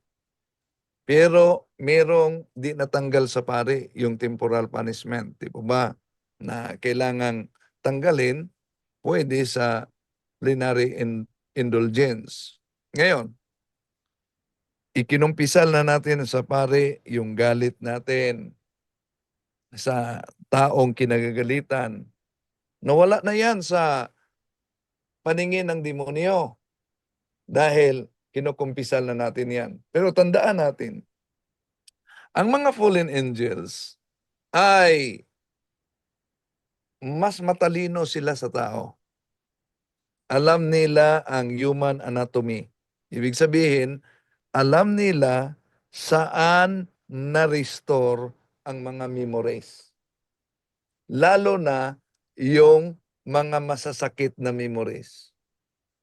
At dahil alam nila yan, yon ang kanilang paggalawin sa ating isipan. At kung gagalaw na yan at lumabas na yan sa ating isip, doon, para na tayong nagpalabas ng palabas diyan sa tinatawag na LCD projector. Yun, makita na ng mga fallen angels na yon ang ating weakness. Kaya anong dapat gawin? Maliban na nangungumpisal tayo, ayon kay Father Jose Francisco Sequia, dapat din nating i-consecrate ang ating mga lower faculties. Dahil ang ating mga lower faculties ay pwedeng gagamitin ng mga fallen angels. So i-consecrate natin para din niya magamit. Kaya nga, sa mga exorcists, sa mga deliverance ministers, kahit nangungumpisal na ang mga pari o kaya deliverance minister, yung demonyo na nasa loob ng katawan ng naposis, manggugulat yon. Tatakutin niya ang minister. Pero sa paanong paraan? Magsimula siya sa takot, sasabihin niya, remember? Oh. So, kung ikaw ay may kasalanan na nakumpisal mo na, pagkatapos alam mo na sinabi ng demonyak, remember? Mag-imagine ka na sa kasalanan mo, doon makita na niya. Dahil pina-flash mo na sa isipan. Yun ang taktika. Kaya, dapat kapatid, maliban na ikumpisal natin, i-consecrate natin sa Mahal na Birhen Maria, sa Holy Trinity, ang ating lower faculty. Yun po.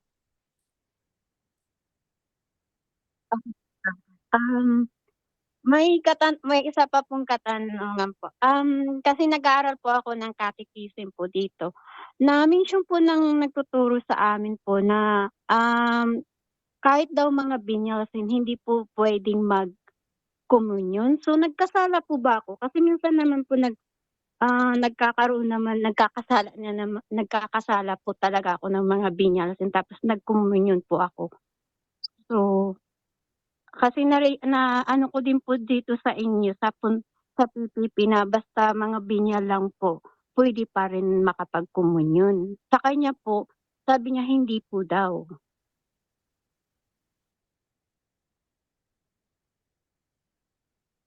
Hello po? Brother Wendell, narinig mo yun? So ako ang sasagot pa rin. Okay. Ah, Sa Catechism of the Catholic Church 615 malinaw na ang napakabigat na kasalanan na nagpalayo natin sa Diyos ang mortal na kasalanan. So pag meron tayong mortal na kasalanan, yon ay di tayo pwede magkomunyon kung hindi tayo nag-act of contrition at nangungumpisal. Pero sa venial na kasalanan, pwede yang mawala sa general confession sa simbahan, sa sali natin sa simbahan, sa prayer natin, at paggawa ng mga mabuting gawain. Kaya nga, kung tingnan natin, Rojando, ang 1 John chapter 5, verses 16 up to 17, Rojando? ano yung brother? 1 John. 1 John Unang Juan 5:16-17. 5:16-17, ito sabi dito, kung makita ni Numan na ang kanyang kapatid ay gumagawa ng kasalanang hindi hahantong sa kamatayan, ipanalangin niya ang kapatid na yon sa Diyos na magbibigay sa taong yon ng bagong buhay. Ito ay para sa mga kapatid na ang kasalanan ay hindi humahantong sa kamatayan. May kasalanang hahantong sa kamatayan at hindi ko sinasabing idalangin ninyo ang sinumang gumagawa nito. Okay. Yung kasalanang hahantong sa kamatayan, yun ang mortal na kasalanan. At yung kasalanang hindi hahantong sa kamatayan, yun ang kasalanan na pwedeng madala sa panalangin. Pero may kasalanang di madala sa panalangin. Di ba? At yun ang mortal na kasalanan. So, doon napapasok ang Sacrament of Reconciliation. Ang sakrament ng pangungumpisal na Juan Kapitulo 20, versikulo 21-22. Pero iwan ko sa kanya kung saan siya nangangalap, Brad Angel, na ang venial na kasalanan ay di pwedeng mangungumpisal. Brad Angel? Yun na nga yung inaano natin, no? Saan niya kaya na ano yon?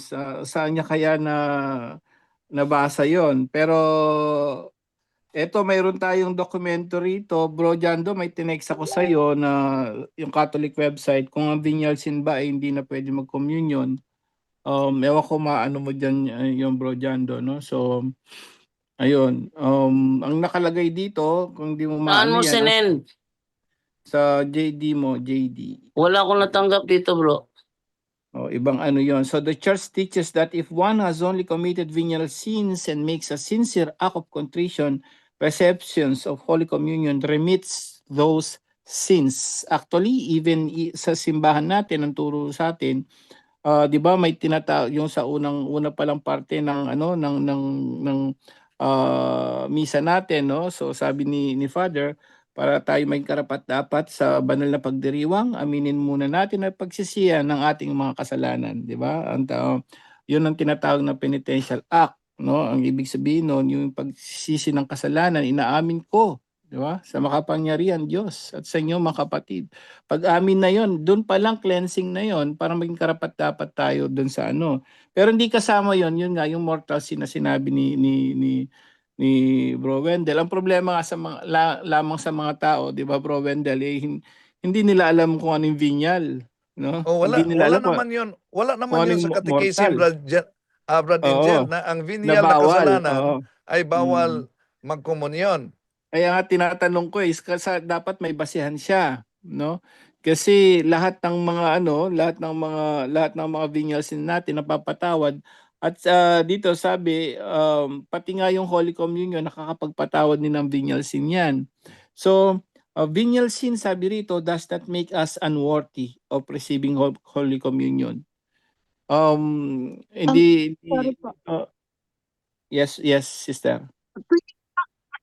Sorry po, ma-interrupt po kayo, Brother Angel. Sabi niya po, may nagbigay po siya ng ng example ng binyal. Sabi niya, lalo na daw yung paggagasip. Lalo na gossip yung po, kapag yung may pag, galit ka sa puso. hindi po yung pag po, halimbawa, you're talking about one person behind their back po. Parang ganun po.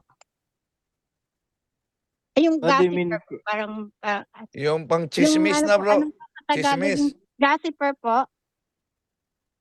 Oh, okay. Ano ba yung natin, no? Ibigay mo nga yung diyan para maging mortal sin ng kasalanan kasi kailangan tatlong 'yan, no? Hindi lahat ng kasalanan kasi mortal, no? Pag sinabi mong magiging mortal 'yan, kailangan may grave matters. Pag grave matters, may matinding pangyayari. Unless halimbawa yung pinagchismisan mo nasira talaga buong pagkatao noon, magiging mortal sin 'yon. No, full knowledge at alam mo na kasalanan pala yon na pwedeng magkaroon ng grave matters, doon pa lang magiging kung wala ka naman idea, no fault on your own, hindi pa rin. At yung deliberate consent, yung kusang pagpayag, yung lagi mong ginagawa, no, alam mo na tapos lagi pang ginagawa, doon pa lang. So yung tatlong yon, isa lang wala doon kasi hindi pa siya mortal sin. No, so kung medyo na-chismis man, unless sabi nga sa simbahan, pinag-aralan ko yung yan, ang turo ng simbahan diyan, kapag talagang madalas mo nang nagagawa, lumalaki na talaga. No, kung lagi mo na rin ginagawa, doon lumalaki 'yun kasi nagmo-multiply 'yun. Kumbaga nagse-separate na yung sarili mo sa Diyos dahil na ka na doon sa isang kasalanan. So nagiging grave matters 'yun kasi sa kakasira sa kanya, masisira yung reputasyon niya. So ikaw yung level ng sin mo, ikaw makakaalam no, nasa examine your conscience. Sabi nga ng simbahan, always examine our conscience. Tayo ba'y nakakasira na sa tao? At alam naman natin yon, we have a full knowledge. Kapag sinira mo yon, you talk back against your other person, na yon, we can consider a mortal sin dahil nga kung nasisira na, kaya grave matters. Ano ba yung grave? Yung gravity ng kasalanan nakakadulot ng kasiraan sa tao. That's a grave matters. That's a grave sin. No, so iba naman yung nakapagsalita ka pa isang beses, na-chismis mo siya, isa, dalawa, and then hindi mo naman inulit. But yung continuously, pwede yung maging mortal sin because it can cause grave matters. Sa pinakaunang ng meaning ng mortal sin, kapatid. So ikaw rin 'yon. So examine your conscience ngayon. Ako ba'y chismoso? Ako ba'y mahalay? Ako ba'y laging ganito, laging galit, lagi? Pag lagi, doon na pumapasok yung grave matters. No? Tapos alam mo, ang mahirap dito, nakikinig tayo sa punto por punto, alam natin na marami ngayon, mga live-in pa rin, mga ganun pa rin na ugali, mga may sin of omission pa rin, tuloy-tuloy, civil pa rin. Hindi nalaman mo na full knowledge, mas nagiging mortal sin siya kasi alam mo na. So yung mga ganun sis, para maging mortal sin siya kung tuloy-tuloy, kahit maliit yan, pero nakakasira na sa tao, nagiging mortal sin. Hindi ka nga pwede mag-receive ng communion, lalo na kung kahit mag-confess ka man, kung di ka ayaw mong tigilan yon, tuloy-tuloy pa rin, ay delikado talaga. Depende sa gravity ng kasalanan mo, sister. Brad Angel, malinaw din kahit sa mga ancient teaching natin na kasulat sa Didache, teaching of the early fathers sa Anno Domini 70 pa yan, Didache number 10, na yung mga mabigat na kasalanan, mortal sin, ay di dapat tatanggap ng komunyon at mangungumpisal muna sa Didache number 14. At sa 1983 Code of Canon Law, malinaw din na yung nasa mortal na kasalanan at mga grave sins ay di pwedeng tatanggap sa 9:16, di pwedeng tatanggap ng komunyon. Iyon ang turo ng ating simbahan. Pero ang turo din ng ating simbahan na huwag magkumpiyansa sa mga venial na kasalanan. Bakit di pwede magkumpiyansa kahit maliit yung kasalanan na yan, venial? Dahil halimbawa, yung maliit na sugat sa katawan, hindi yan makakapatay sa ating katawan, di po ba? Dahil maliit, di mamatay ang ating katawan. Pero kahit maliit yan, apektado ang buong katawan upang manghina. Ganon din ang tinatawag na venial na kasalanan. Magiging apektado pati na ang ating kaluluwa para manghina tayong i-fight ang mortal na kasalanan. Kaya nga, ang ating simbahang Katoliko ay nagturo sa atin ng tinatawag na general means of Christian perfection na dapat sundin natin. Yun po. Bro Jando, para Okay po, may brother. Bro Jando, ayan, sinend ko sa baby face bro yung turo ng simbahan. Tungkol sa venial sin nga na kung pwede mag-communion. Kaya ano muna ba rin dyan kasi may color ako dito. Sige, hindi. No, okay. Okay po, thank you po. Thank you po, Brother Wendell at Brother Angel po. At least naliwanagan po ako. So ikaw na rin po mag-ano no, i-examine mo yung ano mo kung madalas mo nang ginagawa yon, medyo pwede lumaki yon. Kailangan talaga pigil ang ano rito, discipline ourselves, pigil at isang talata lang Bro Jando, baka sakaling makatulong kay sister yung galit na sinasabi niya sa isang tao. Mateo 6:14-15 nga Bro Jando. Angel, bakibasa mo na meron akong color ba rin, Angel? Okay. So, Ano po kasi Brother Angel, ano po, yan po kasi ang kahinaan ko yung talagang madaling magalit. Pero ang ginagawa ko po, kapag nagagalit po ako, nananahimik na lang po ako. Lalo na po sa mga kasama sa trabaho po. Kasi parang yung paulit-ulit, tapos hindi kaagad, alam mo na. Tapos ikaw ang gumagawa, halimbawa pag nagkakamali sila, ikaw ang mag-aayos. Parang napapagod na rin ako kaya nagagalit ako. So nananahimik na lang ako, parang ganun. Tapos ninaano ko na lang, in the name of Holy Trinity, ganun. Pinaglalabanan ko naman po. Kasi yung talagang weakness ko, yung madaling magalit. Ayun, tama po yung ginagawa nyo, no? Pero yung pagpapatawad, Mateo 6:14-15, sabi ni Jesus mismo, kapag hindi kayo nagpatawad, hindi kayo patatawarin ng Ama sa Langit, no? Lilinawin po natin lahat 'yan sa mga pagpapatawad kasi, no? Pero yung galit per se, pag hindi mo naman nilalabas yan at medyo inaano mo na lang sa sarili mo at pinipigilin mo yung sarili mo, okay pa yan kapatid, no? Sabi nga biblically, kapag nagagalit, sabi sa aklat ng Efeso 4:29, ang sabi doon, kapag nagagalit ka, wag mong hayaan na pumasok ang diablo, no? So, ibig sabihin, wag kang magsasalita, pigilin mo yung galit mo. Sabi nga, dapat ang sabi ni Jesus, ang nagpapakumbaba ay itataas. So pagpapakumbaba lagi, humility ang solusyon sa lahat ng nakikinig. Mahirap siya pero kailangan gawin, magpapakababa, manahimik, kung gusto nating maligtas ang kaluluwa natin. Brother, ang hirap talagang pumigil, lalo na Yes. kasi nga lagi po ako nakikinig po sa inyo kahit hindi po live kasi yung schedule ng trabaho ko. So ngayon lang naanan ko kasi nakapag-live ako sa inyo. So parang, Lord, ayoko magkasala, parang ang hirap pumigil talaga na hindi magalit kasi alam mo naman emotion, 'di ba, lalo na sa mga babae siguro maraming mga kababaihan dito nakakarinig din siguro, madali lang magalit talagang mga babae. Lalo na 'pag pagod ka na tapos pabalik-balik. No, so pigil pa rin, pigil po in God's grace. So, kaya natin 'yan sa awa tulong ng Diyos. Bro Jando?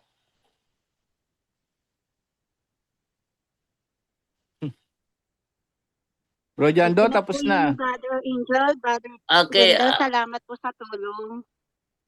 Okay po. Salamat po sa Diyos. Salamat din po sa inyo.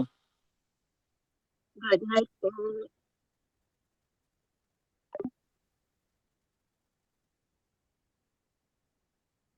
Brother Angel, tapos na ba? Yeah. Wait lang muna ha. Ako tanong ko lang kay mo, ha? Kung tinuod niya pala nga diyon natin, nanong walang dihatag na, pwede man lang pala ito ihatag, kay mo man lang pala nga diyon na real. Kung saan nga, kanay mo ang Latin bro, nanay translation o wala? Kanay mong Latin, nakasabot kanay mong Latin o wala? Hindi, nakasabot ba ka sa imong Latin? Tubaga sa kabutan na, nakasabot ba ka sa imong Latin? Maogalit na po. Makasabot ka og Latin. Kani bro, paliw ko na ko og hubad aning Latina bro. Et igo di ko TV. Ay isa pa minasa. Kay makasabot man ka kag Latin. Paliw ko na ko og hubad aning et igo di ko TV kaya to is Petrus superham Petra verificabo ecclesiam yam et portingin perinom per balebont adversus yam. Paliw ko na ko og hubad ako nato sa tos Bisaya. Unsa to bro lang. Unsa to sa Bisaya bro? Unsa to sa Bisaya? Karon. Dito wait lang. Tubaga sa to ha, kubutan na. Kay makasabot man kahaka og Latin. Unsa man to? Unsay Bisaya to kung ingon? Wala nga diyon nakasabot ko. Dili. Tubaga sa kay nangita man ka ni Padre. Si Padre Darwin imong gipangita. Ako pa lang ni bro. Bro, ako pa lang imong katbang. Dili pa si Padre Darwin ni ha. Ako pa lang ni. Si Jando pa lang ni. Dili pa si Padre Darwin ni ha. Papa, tubag ako pangutana. Kung makasabot ka og Latin, unsa may Latin, sa Bisaya sa akong gisulti ako nga Latin man to. Utan sa kabahin na sa Latin sa kuha. Sa imo katong gingon ba? Et ego di ko tibik yato is Petrus superam Petra verificabo ecclesiam yam et forte in perinom per balebont adversus yam. Latin to, unsa man to? Dili ka lang ka na. Di, Latin to bro, unsa man to siya bro? Paliw ko no ko be kaya bugirit man kanay mong Latin nimo. Unsa man to siya? Karon. Unsa to siya bro? Di tama ka sinawod bro, mulikay ka pangutanon bro. Unsa to siya? Tinapos niya yung call. Tinapos niya yung Bro, call. Jando, anong nangyayari ba? Dapat tanungin mo yun, Bro Jando. Anong ibig sabihin sa isikri ang forsali here? Anong nangyayari, Bro Jando? May tumawag sa akin. Sabi niya, ito ba yung number ng punto por punto? Sabi ko, oo. Sabi niya, pwede ko ba matanong si Father Darwin? Sabi ko nga, ay, ano yung tanong mo bro about spiritual? Tumatawag ulit. Wait lang ha. Hello bro. Ang ako pangutan. Hindi, ako yung nangutana bro. Ako yung nangutana. Dili ko makig-discuss sa imo, ha? Ako di ka mag-discuss na ako. Dili na lang ta ka manawag. Bro. Kung di ka mag-discuss na ako, bro, di na lang ta ka manawag. Dili lagi ka tubago ni Padre Darwin kay iyagi lagi ka sa ako. Mo ni patakaran niya. Muagi ka na ako. Unsa may imuhang ko nimo? Karon, ang ako ingon, nga naman wala di panghatag ang tinuod nga pala nga diyon nga na sa katawan. Ang tinuod nga pangadjion sa katawhan gihatag bro. Pero kung wala gihatag buot pasabot kulto gahimo ng pag-ampo nimo. Daghan ko pare, dahil nakakita ni ang pare sa muang pala nga diyon. Ang iya gingon kiniya ipakuan ko si mo. Ang pingi na kay para isa na Kung wala gitudlo sa among simbahan, sultian ta ka ha? Dili ko na dawaton kung wala gitudlo sa among simbahan. Ang ako'y kasultian na mo ni. Kung wala na gitudlo sa simbahan, kana buot pasabot kulto ang gahimo sa pag-ampo nimo. Oo. Makingon sa kulto. Kulto yun na bro, wala mang gitudlo sa simbahan bro. Kulto yun na gitudlo sa pag-ampo nimo, wala gitudlo sa simbahan. Nood na. Salamat ka. Salamat kiniangkon kang kulto ang tagiya si mong pagampo. Oh, matuod na pero dili kulto. Kung bito kang kulto. Kulto. Mao kini ang matuod nga Kristohanon. Dili lagi na mato. Asa mabasa sa Biblia gitudlo na ni Kristo. Kung buot ka man Asa mabasa sa Biblia bro nga gitudlo na ni Kristo mo ka na mato nga pagampo. ako, dili ko maalamon pa. Oh, dalira ka. Ako pa lang imong kaatbang, sango-sango na ka. Dili, kini pangutanan ako. Oh, wala ba sa Biblia, kung buot ka maluwas pa sa nang imo. Na, piki na imuhan. Badwindel, sa badwindel? Tapusin na lang natin ito, Brad Jando. I-schedule yan siya. Sige bro, Lonista, siguraduhon ako nimo dili ka kadaog lagi. Lonis lang pa ha. Lonis lang pa ha. Siguraduhon ako lagi bro. Kanang pagsupak-supak nimo naa sa tuang credo ha. I believe in the Holy Spirit, the Holy Catholic Church. Kung musupak na ka sa panudlo simbahan Katoliko, kulto na ka. Maugali na. Istritan ng sakadaan. Sa Monday na lang, bro, sa Monday na lang ta, siguraduhon ako nimo sa Monday morning. Bro, sa Monday morning, siguraduhon ako nimo, pildi lagi ka. Sige na. Monday lang ta, bro. Monday, Monday lang ta, bro. Monday, alas 9 sa buntag. Sige, Monday morning, alas 9 sa buntag. At ang ina ninyo, ha? Sa straight to the point. At ang ina ninyo, yay. Siguro doon lang ina ko, bro. Pildi lagi ka, bro. Bye-bye. Bye-bye. Gusto niya, Brad Jando, Latin talaga. Latin gusto niya. Latin na. Sige, itanong mo na lang, ano ang English sa isikri ang pursali here? Ayun. Yung kapatid ko sabi, Papa, ano yung na nolo ading pliasi wait.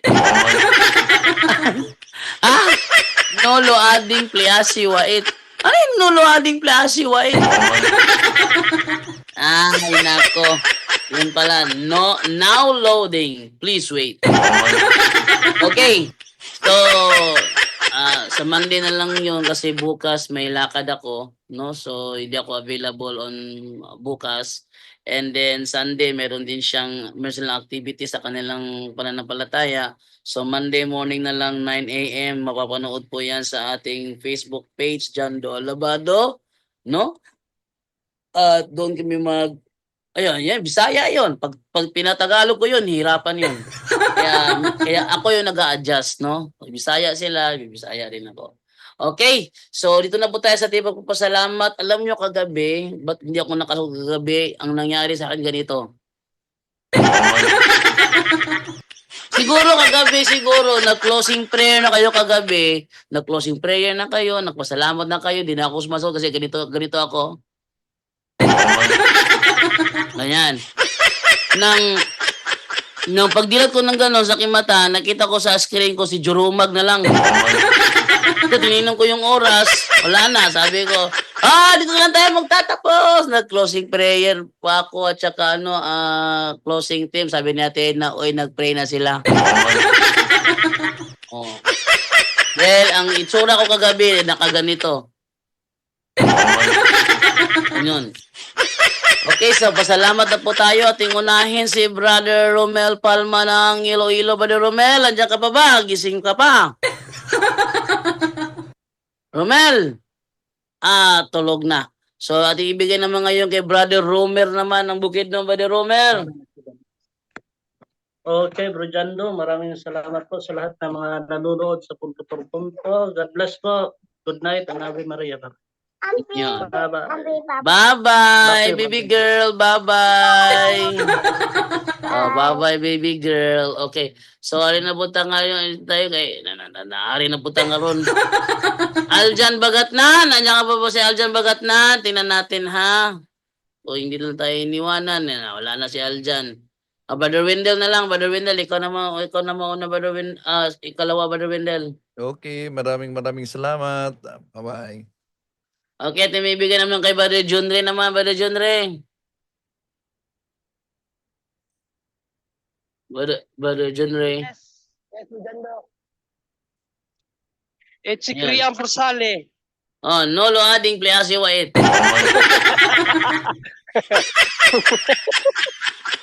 Ayan. Ang dami na diyan tutunan ngayon ng mga mga bagong term. Ayun. Ano Latin mo, Bro Junri? Ano yung sinabi mo? It's si Krian Forsale Hiri daw, sabi ni Bro Wendell. Ano ibig sabihin nun? Ice cream for sale here. Indian lang ni Brother Angel. Late ka na pa. Hindi ako naka Hindi ka pala na-update, Bro Angel, hindi ka na-update. Hindi ko na-update sa mga bagong Latin word. Oh, yan. Pag may mga magpapaano ng Latin na talaga Latin, yan lang ang pangsupo diyan. Ito yung kay Barijando, may bago naman kay Barijando. No luadi. Ano yan? No lo ading Pleasio Wait. No loading, please wait. Yan, maraming salamat, no? At medyo nagkaroon ng kunting funny moment sa bandang huli. So, see you tomorrow po mga kapatid. God bless all and mabuhay Philippines. Okay, thank you sa iyo, Brother John Ray. Ito na bigay naman ngayon kay Brother Angel naman sa kanyang huling insight. Pasalamat, Brother Angel.